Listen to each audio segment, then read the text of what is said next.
సాక్షాత్తు కామాక్షి అమ్మవారే తన పరమభక్తుడి చెంపపై ఒక దెబ్బ కొట్టడంతో అతని తల 70 కిలోమీటర్ల దూరంలో వెళ్ళిపడిందని మీకు తెలుసా?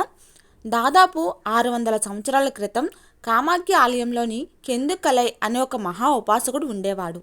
అతను సాధారణ పూజారి కాదు, అమ్మవారిని పిలిస్తే అమ్మవారు పలికేంతట సాధకుడు.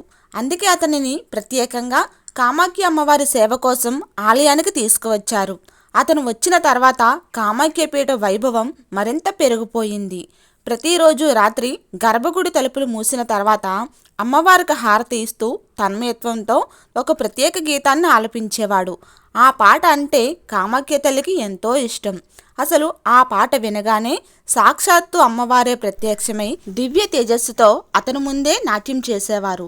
అయితే అమ్మవారు ఒక షరతు మాత్రం పెట్టారు. ఈ విషయం ఎవరికీ చెప్పకూడదని. రహస్యాలు ఎప్పుడూ రహస్యాలుగా ఉండవు కదా.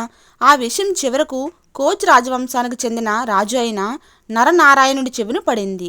దాంతో జీవితంలో ఒక్కసారి అయినా అమ్మవారిని చూడాలని పట్టుపట్టాడు.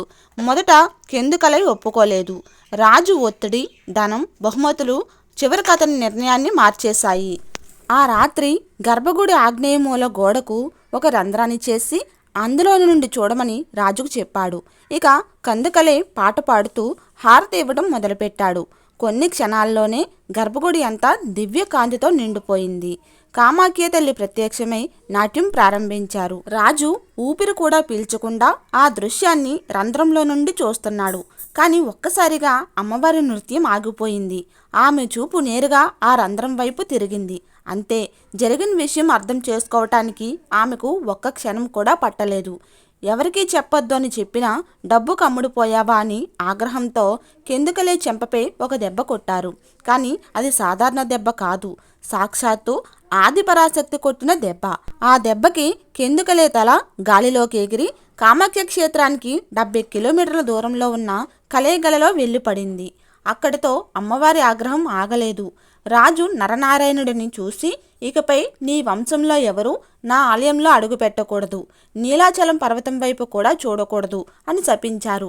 ఆశ్చర్యకరమైన విషయం ఏంటంటే ఈ రోజుకి కూడా ఆ రాజవంశానికి చెందిన చాలామంది కామాఖ్య ఆలయంలోకి అడుగుపెట్టరు.